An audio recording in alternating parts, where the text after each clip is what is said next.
India Limited Q3 and 9M CY25 earnings conference call hosted by MUFG in time.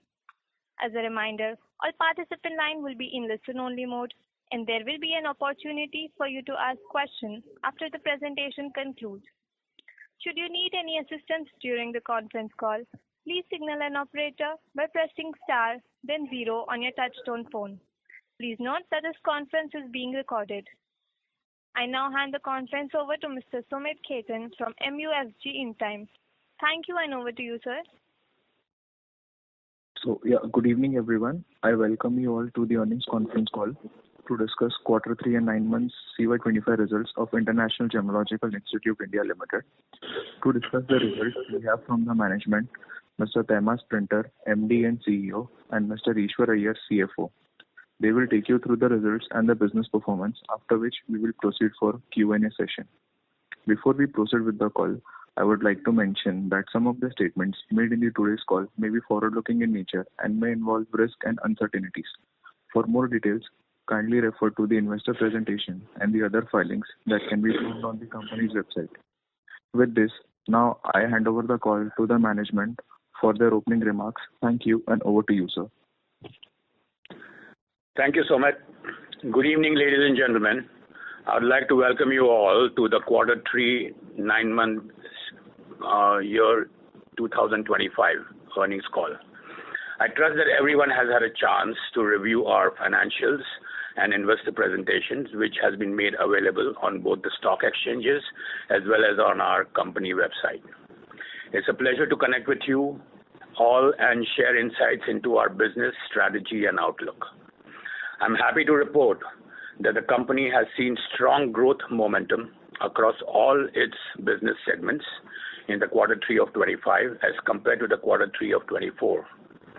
The business on a Concall basis has done exceptionally well with a 21% growth in revenues from operations, 20% growth in EBITDA with nearly 3.5 million reports in the Q3 of 25. The company has delivered a strong volume growth of 26% over the previous year. The business has shown strong revenue growth across its segments. LGD is growing at 24%, natural diamonds growing at 29% as per the previous year. And for the 9 months ended in September 2025, the business has delivered revenue from operations growth of 15% and EBITDA growth of 22%. Volumes over this period has grown by 25% with a strong performance across all our business segments, natural diamonds, lab-grown diamonds, jewelry and colored stones.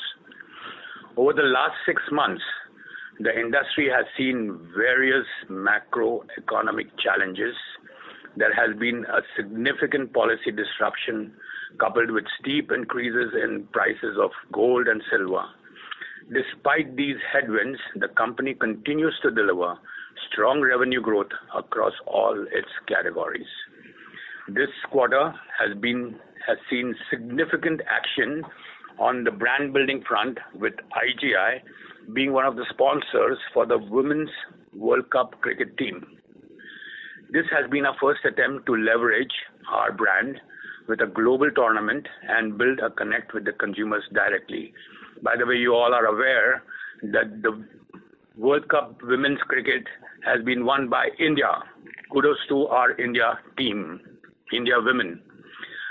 Our company has also participated through our CSR activities with the industry by organizing an eye check camp at the Bharat Diamond Bourse. Within the first day, our registrations have shown 8,000 registration on the first day. It is proposed to be a 40-day eye camp, providing free eye checkups to the members of the bourse. We have received some excellent feedback during the course of this program. Overall, we are confident of maintaining a growth momentum and delivering the revenue and the EBITDA growth this year in line with our guidance indicated at the beginning of the year. We remain committed to enabling growth for our partners, delivering long-term value to all our stakeholders. And with that, I now ask Ishwar Iyer, our CFO, to take you through the financials and operational performance for the quarter. Ishwar, over to you. Thank you, Temas, and good evening, everyone, and thank you for joining today's conference call. As Temas has mentioned, we are delighted to have you all. As many of you all know, our company follows a Jan to December reporting cycle. I will start with an update of Q3 results before providing an update of the 9 months performance. On a consolidated group performance level, I am happy to report that the group's consolidated business has maintained strong growth momentum in Q3 2025. In terms of revenue, certification income from the current quarter stood at 294 crores, which represented a 20% growth over the same time last year. Corresponding, the volume growth during this period was at 26%. This was primarily driven by some strong revenue growth momentum across all our segments, namely 29% growth in natural diamonds, 24% in lab-grown diamonds, and 26% growth in LGD jewellery. Total revenues for the quarter stood at 304 crores, registering a growth of 21%. In terms of reported volumes, during the quarter, we delivered 3.45 million reports compared to 2.73 million reports in Q3 2024, registering a growth of 26%. Driven by strong revenue performance, we delivered a PAT of 130 crores, that's growing 18% compared to the same time last year. PAT margins stood at 43% for the quarter. EBITDA reported at 176 crores, reflecting a growth of 20% compared to the previous year. EBITDA margin standing at 58%. Coming to the 9 months update on the consolidated group performance. For this period, we delivered 9.6 million reports compared to 7.7 million reports for the 9 months of 2024, which marking a robust year-on-year growth of 25%. In terms of revenue, certification income stood at 883 crores, growing at 16%. This was driven by strong growth across all key segments. On a 9-month period, LGD is growing 18%, natural diamond is growing 14%, and LGD jewellery is growing 32%. Total revenue from operations for the 9 months stood at 909 crores, registering a growth of 15%. Driven by strong revenue performance, we delivered a PAT of 297 crores, which is growing 27%. PAT margins stood at 44%. It is up 390 basis points year-on-year. EBITDA reported at 545 crores, reflecting a year-on-year growth of 20%. EBITDA margin stood at 60% for this 9 months. It's up 320 basis points year-on-year. Based on the strong momentum that we have seen over the last 3 quarters, we remain committed to delivering a strong full-year performance in line with the guidance, which was over 15% revenue growth and 20% EBITDA growth that we had indicated at the beginning of this year. With this, I conclude my remarks and I open the floor for any questions. Thank you very much. Thank you very much. We will now begin the question and answer session. Anyone who wishes to ask a question may press star and 1 on their touchtone telephone. If you wish to remove yourself from the question queue, you may press star and 2. Participants are requested to use handsets while asking a question. Ladies and gentlemen, we will wait for a moment while the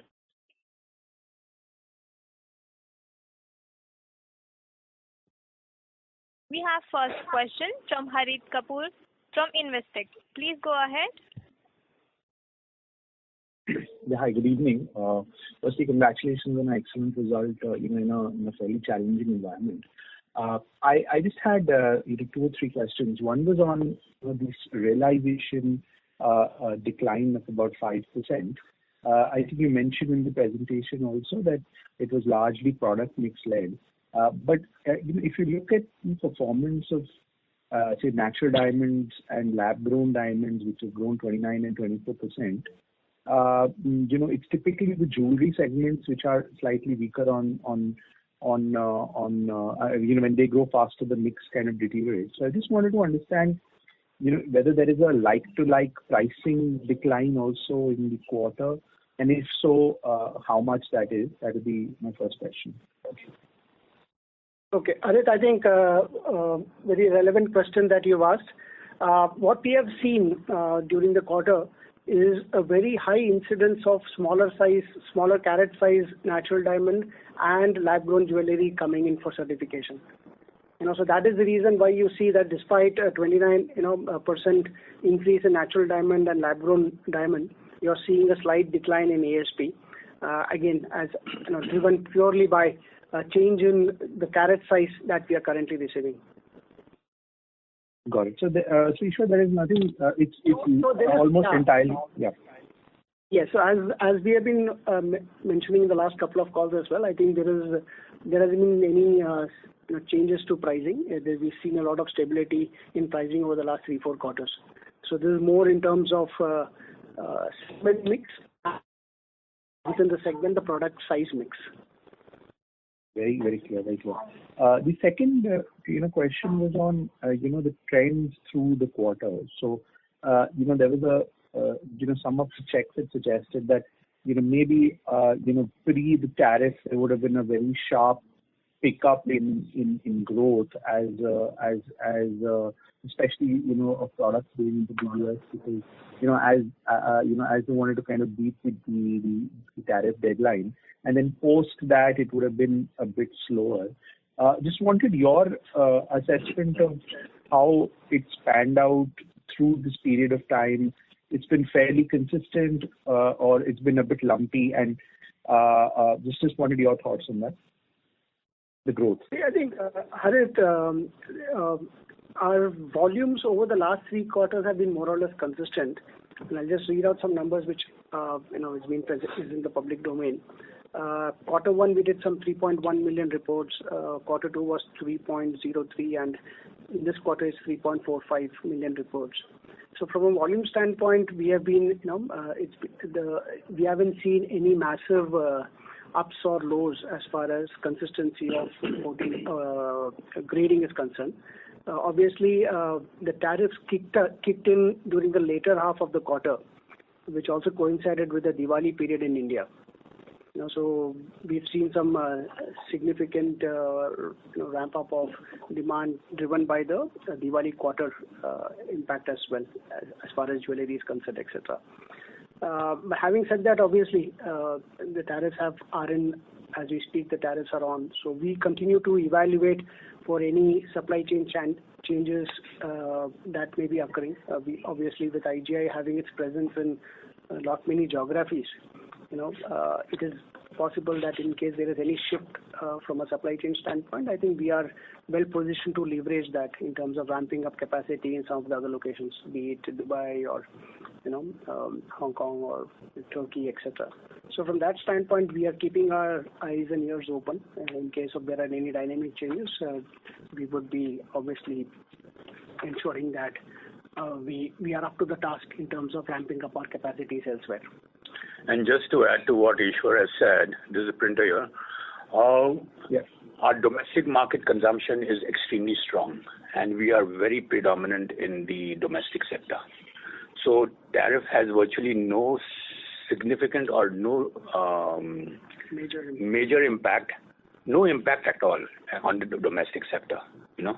So from that way, the domestic sector has really ramped up, and especially during the Diwali season, we have done exceptionally well as you can see, in spite of the numerous headwinds that we have been facing and challenging conditions that we have been facing in the diamond industry.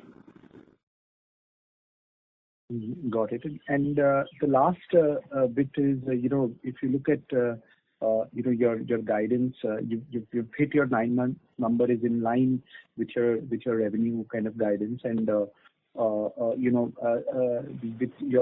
given that you've spoken about maintaining full year guidance, implies that Q4 or the October to December quarter should also be reasonably okay. Is that a visibility that you have today, that it should the early part of the quarter, which has gone by, the first month, has not shown any significant difference, and hence broadly you should be in line with that 15% revenue guidance for the full calendar year? Yes, Harit. Yes, Harit. That's for sure. Yeah. Great. I'll get back to you for more questions. Thank you very much. Thank you. Thank you. Thank you. Next question is from Harish Advani from Axis Capital. Please go ahead. Hi. Thank you for taking my question. So my first question was on the international business.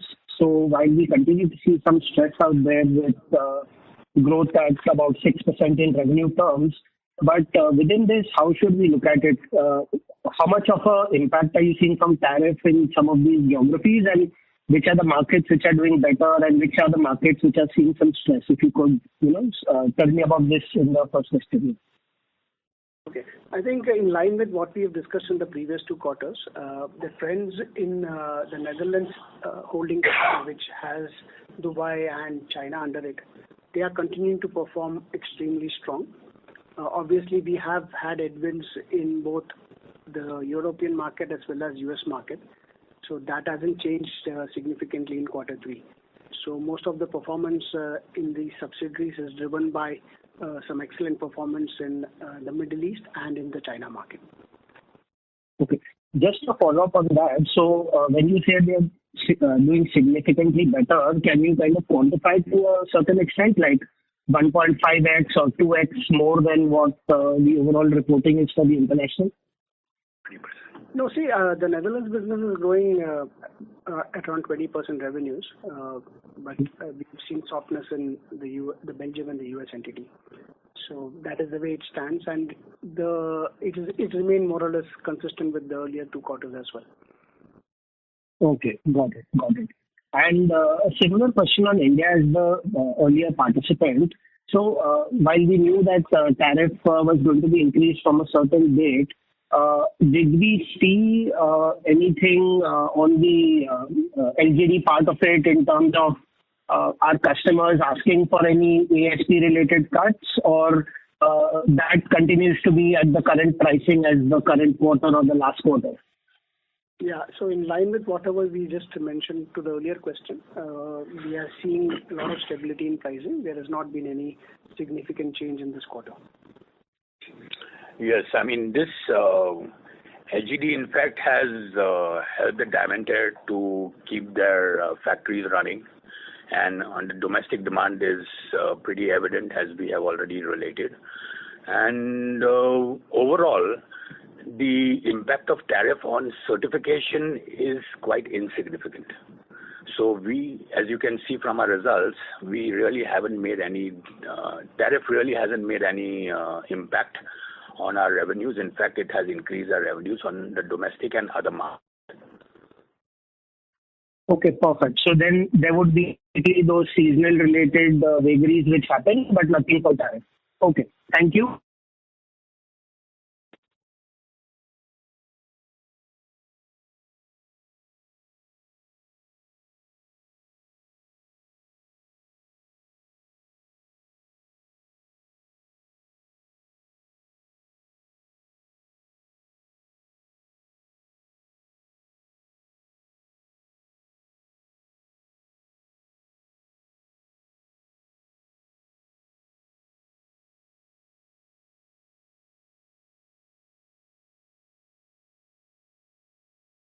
Fall in operations outside India, and how do you see it going forward? Yeah, I think that is more of related to a geographical mix. As I mentioned, normally US and European markets have a higher realization, and that is not been doing too well. So the markets of Middle East, for example, is more jewelry driven, and China again is a large element of our revenues come from lab grown. So I think it's more a geographical mix which is causing that sort of a flux at the console level. But as you rightly mentioned, the India ASP for the quarter has seen a 2% increase over the same time last year. So pretty strong performance of India is what is carrying through the group for us at the moment. Got it, sir. And sir, in terms of, you mentioned the European business and the US business were facing a bit of pricing pressure. So how much of our international business is contributed by these 2 geographies? See, at the moment, India contributes around 75% of the group's revenue. And I didn't say there's pricing pressure there. I'm just saying it's geographical mix. Our realizations in Europe and US is slightly higher than the other geographies. So that is the reason why you see the mix shift across geographies causing a slight blip at the console level, despite the fact that India ASP is up by 2%. No, so what I was saying was that India, which is 75% of our business, is up 2%, and we're down 5% at a console level. So at least one or two geographies must be really bleeding to cause a 5% dip at a console level. So I'm just wondering, you mentioned Europe and US are these two geographies. So how much of our business is coming from these two geographies, which are from the outside India business? The US business will contribute close to 12% of our revenues, and the Netherlands another 12.5% of our business. Got it, sir. Got it. And so just one minor data keeping question. In terms of the LGDs that we're certifying, say out of 100 LGDs, how many of them are bound for export? That is a difficult question. I mean, we don't track this, but majority of this portion is destined to the US because US has been the first adoption of LGs in the world, and LG Diamonds have actually more or less established itself in the US market with almost, like last year, 50% of all bridals were all LG. So I can just give you a rough estimate, but otherwise there are no real forthcoming figures from the breakup point of view. Got it, sir. Got it. I'll join back in the queue, sir. Congratulations on a great set of numbers, and thank you. Thank you so much. Thank you very much. Next question is from Rajesh Jain from RK Capital. Go ahead, please. Yes, hi. Thanks for the opportunity. So I have 3 questions. So if you can just tell what has been the impact of US tariffs in your international business, as in if the tariffs were not there, then how would the performance have been, to what extent it would have improved? See, tariff is a reality right now, so we have to engage with that. But as I said earlier, tariff has not really played a significant impact on the certification business. You understand? So this is where, I mean, and most of our, quite a lot of our turnover is from the Indian continent. So we are very strong on the Indian continent, and tariff plays no role or no impact on the domestic market. Yeah, so but I was asking about the international market. Yeah, so that's what I'm saying. Tariff from the international market, like Ishwar just told you, it's 12% in the US and 12% in Europe, So that has been a little affected, but not too much. From a certification point of view, tariff has really been quite insignificant even in the international market. Okay, so you're saying that tariff or not tariff, the US and Netherlands maybe only a few bits or a few percentage here and there, it would have got the impact. Right. Yes, that's correct. Okay. And so I just wanted to know, so is the business coming, as far as India is concerned, is the business coming from mainly the large chain jewelry stores, or you are also getting the business from smaller jewelry stores? Because I spoke to 3-4 jewelry stores, and all of them were not so keen on getting certification for the LGD diamonds. But you mentioned about among the larger stores, 9 out of 10 chain stores are your customers. So is there a perception difference between the larger stores and the smaller stores? Not really. See, the thing is, the chain stores have a number of stores, okay, so they have a cumulative effect. But the independents and the stores across the country are playing as significant, or in fact, their role is even more significant on an overall basis. You understand? We cater to the entire supply chain in the gem and jewelry industry.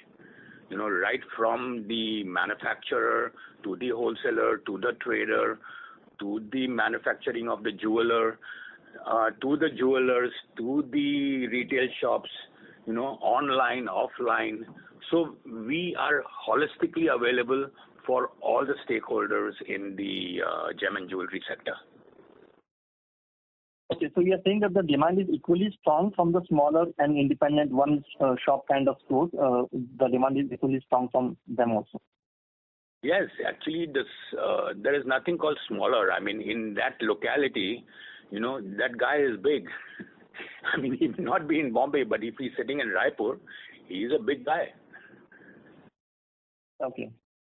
And so, considering your product mix in this quarter, which also although your volume growth has been really good, but it has led to a comparatively lesser revenue growth because of the product mix.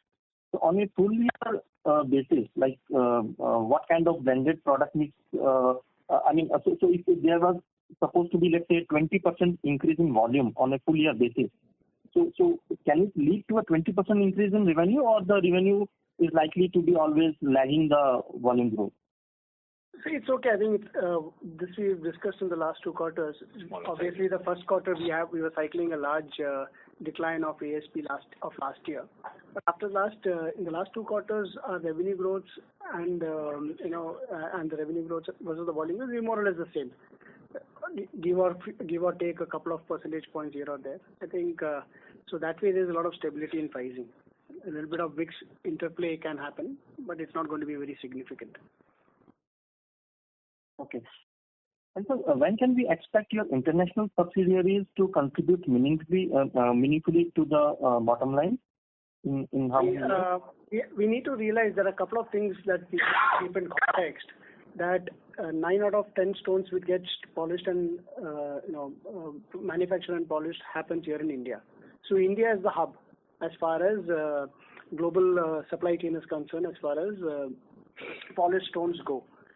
The important thing for us is the US market from a retail standpoint is the largest consumer market in the world, with over 50% of the global demand going into the US. So our operations in the US and Europe have a dual role to play. We have our own laboratories there, which does certification that comes into those labs. But the larger element for us is to ensure that these offices are engaging with the large retailers there, to influence them to ask the manufacturers here in India to seek for IGI certification rather than go to any other lab. So I think we have to see that in the total context rather than just saying that how can we get. Of course, we also want to have the US business to scale up at a much faster rate, and we are making significant leadership investments and interventions there in the US. But we need to keep that in context in terms of what role the other businesses play, at least in Europe and the US. Apart from just being certifying goods that come in, they also have this huge sales and marketing arms that enables to influence the manufacturers here to seek for IGI certificate. I think we have to see that in the totality. Okay, sir. My last question. So how has been the... I would request you to rejoin the queue for a follow-up question. Okay, fine. Okay, yeah, sure. Thank you. Participants, if you wish to ask a question, you may press star and 1. Next question is from Sheela Rathi from Morgan Stanley. Please go ahead. Yeah, thanks for taking my question. My first question was with respect to the volume growth. I mean, the volume growth for the company has been, in double digits through the year. Earlier the expectation for the industry was that the industry volume growth for the next 5 years would be about 5 to 10%. Just want to get a sense on how the industry growth has been, or we have been just out of the park with respect to our volume growth trends. And if we have some sense on what is the overall penetration of certification now versus, say, where it was in 2023? Okay. Very difficult questions that you've asked, Sheila, but let me attempt. Okay. See, I think for the quarter, we've delivered some 26% growth, and 9 months volume growth is around 25%. Obviously, there is a big element of play with LGD. But the good thing, and I'm trying to correlate this with the question that you asked on a market share, is this natural diamond growth. This natural diamond for us this quarter grew 29% at the group level, and YTD growth is 14%. So this is a significant growth which we haven't seen in the past. So obviously there is a little bit of market share gains that we are seeing in this segment for sure. So obviously we need to relook at what is the penetration, etc., which normally is an annual exercise that we conduct.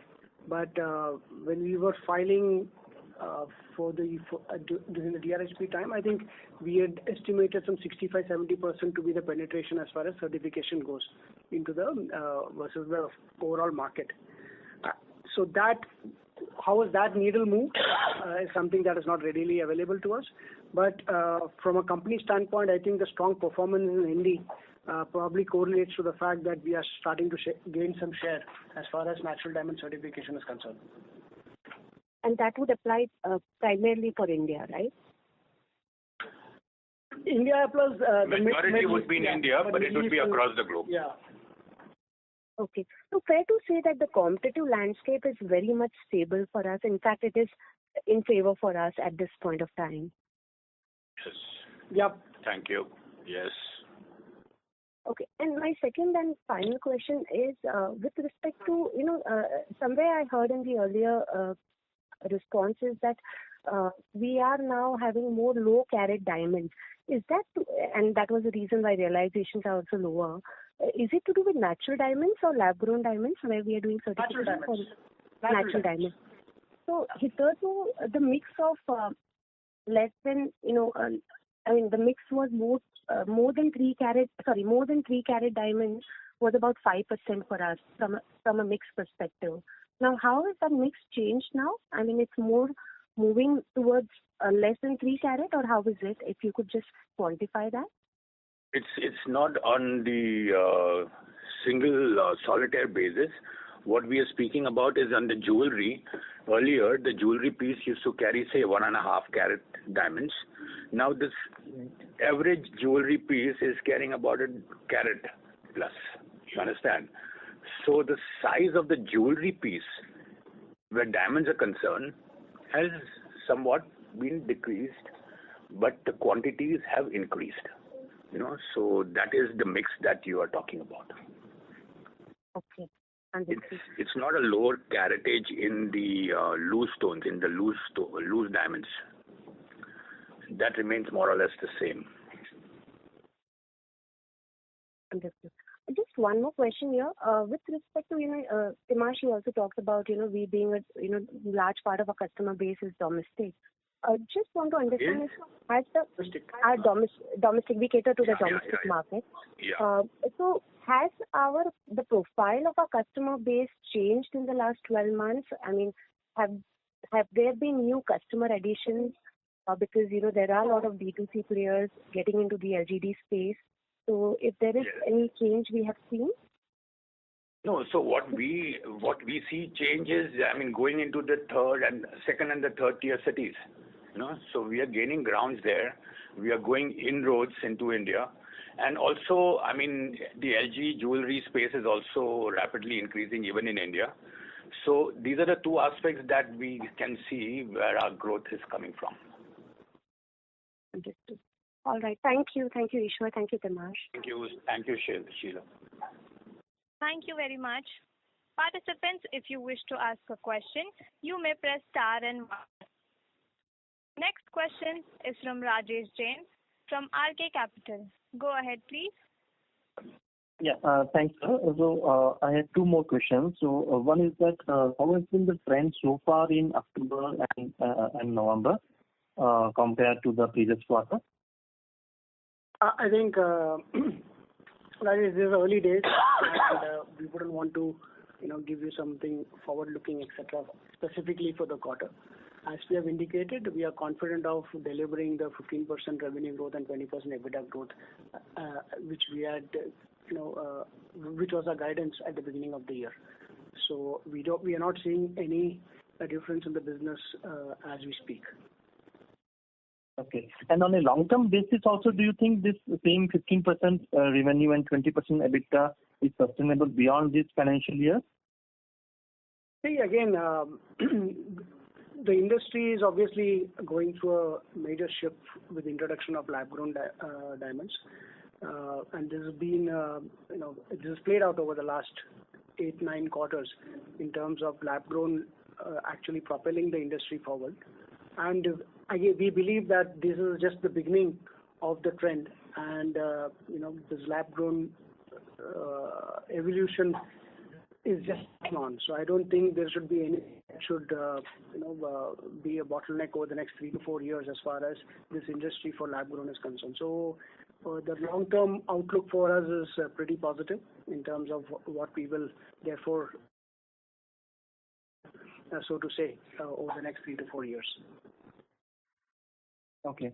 My other question is, can you give a sense of the Netherlands market? So while answering the previous question, you spoke of the US market and your presence and strategy there. Can you tell something about the Netherlands market and their subsidiary operations there? In Netherlands, we have 5-6 businesses which roll up under the Netherlands holding company. We have markets of Hong Kong, Thailand, Middle East, China, and Turkey, which is part of this group. So so for example, Dubai and Middle East is more a jewelry market. China is more lab grown. Hong Kong and Thailand is more natural diamond jewelry. So these each geography has its own strengths in terms of which segment they play in. I presume I have answered your question. So are you also doing any expansion in terms of your in other fast-growing markets, let's say China or other countries? Just some color on that. We have 2 labs in China. We have a couple of labs in Dubai. We expanded with an additional lab in Dubai this year. So we continue to scout the market, and as and when we see that there are opportunities, nothing will prevent us from expanding in existing geographies as well. Okay. Thank you. Thank you very much. Participants, I would remind you all, if you wish to ask a question, you may press star and 1. Next question is from Smith. Please go ahead. Thank you for the follow-up. My next question was, we have a lot of cash reserves, approximately 400 crores in the balance sheet, and we are going to generate roughly 500 crores of PAT. So any plans to utilize that? Okay, at the moment, I think the company is sitting on a very strong cash position, and as we have articulated in the past, some of this will get paid as dividends. But obviously, we are also keeping our eyes open in terms of opportunities for acquisitions, etc. So we'll see how that pans out. At the moment, we have no specific information to share to the broader group. Sure. That was all from my side. Thank you, Smith. Thank you. Next question is from Rahul Picha from Multi-Act PMS. Please go ahead. Yeah, thanks for the opportunity. My question is on the guidance of 15% revenue growth and EBITDA growth of 20%. So when you look at 9 months number, we have delivered 15% revenue growth and EBITDA growth of around 22 odd %. And when we look at the initial commentary on the advertisement spend that we have done for the in Women's World Cup, so do we expect Q4 margins to be lower because of that versus our 9-month average? Yeah, Rahul, I think obviously we are delivering much better than what it is. So what we are saying is there is no change to the guidance that we have given at the beginning, meeting it or probably surpassing it by a few percentage points. And we are also living up to our brand building exercise. And this was a great opportunity, and don't forget that our women won the World Cup, which is a tremendous achievement for the country as well as for IGI having sponsored the Women's Cup. Okay, thanks. That's it from me. Thank you. Next question from Samir Ray, an investor. Please go ahead. Thank you for the opportunity and congratulations to the management for nice results. I just wanted to know, see the picture in your last quarter, fourth quarter, how the things are going as in regards to the tariff that has been imposed on India, and if this tariff remains there, how do we are looking to the exports from India to USA in Q1 and Q2 next year? Samir, I think we've answered on the call. We haven't seen any disruptions from the tariff announcement in terms of how that pans out. Obviously, there's a lot of discussion that is going on between the two governments, and we are hoping that things fall in place in a month or so. So and as I mentioned, with our cross-geographical presence, IGI is at least well positioned to leverage on some of the benefits that may therefore accrue because certain fees are stands out. But at the moment, we are not seeing any disruptions to our business. Okay, thank you. Thanks. Thank you very much. Next question is from Angat.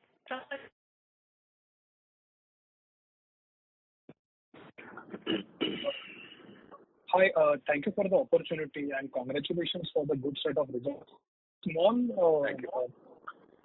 One small clarification.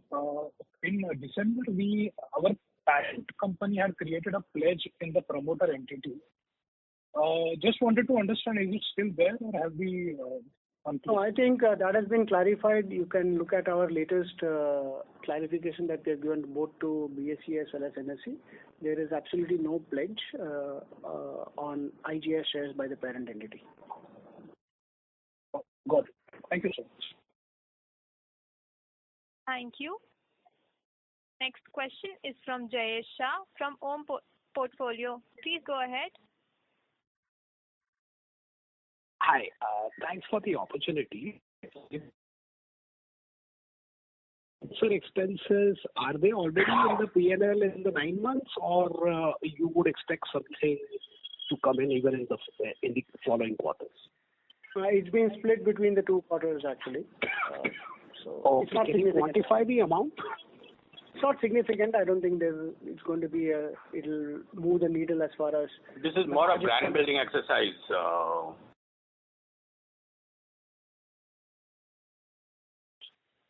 That's right. No, not at all. In fact, we have a jump up in our branding exercise. I totally endorse and agree. Thank you very much. Just one broad question. Given the strong enthusiasm and FOMO for gold and silver, are you seeing any change in the pattern where women jewelry is moving more towards gold and silver and less to diamonds and LGD, or you think everything gains in the moment? Jayesh, I don't have a crystal ball. No, I'm talking about how you are seeing the expenses and how you are seeing it happening. So it happens is, whenever there is a challenge, we have an innovative solution.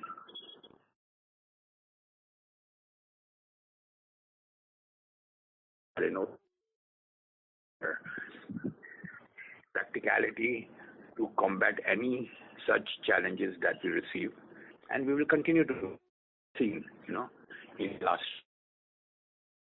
Right, but yours is a pull product and not be a push product, right?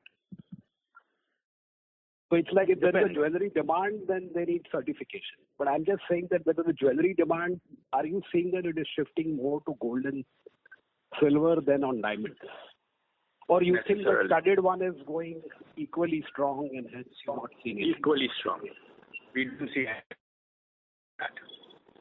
Okay. Thank you very much and best of luck. Thank you. Next thing, an investor. Please go ahead. Hey, can you hear me? Yes, Chetan, we can hear you. Hey, I have one question regarding this D&A expense. We got sharp increase in this quarter and the other expense also. What expense to rise so much in this quarter? Okay, I think as we are expanding our capacity, etc., I think there has been a lot more fixed assets that got employed in the company. So I think the depreciation amortization is consequent to that. If you look at our other expenses over the last 3 quarters, it's more or less been stable at around 56 crores. So I think there's nothing significantly that has changed over the last 9 months as far as these 2 lines are concerned. I think D&A expense was some 10 crores, it's become some 11 crores. I think obviously that's because we are expanding our operations as well. So there has been some fixed assets that have got added in. Okay. Due to that, I think there is some percentage point decrease in PAT margins, I think, right? So at what level do you see PAT margins of stabilize? We've been delivering consistently between 40 to 40%. I think I don't think there's going to be any significant, more or less stable. Okay. Thank you. Ladies and gentlemen, we will take that as our last question for the day. I now hand the conference over to management for closing comments.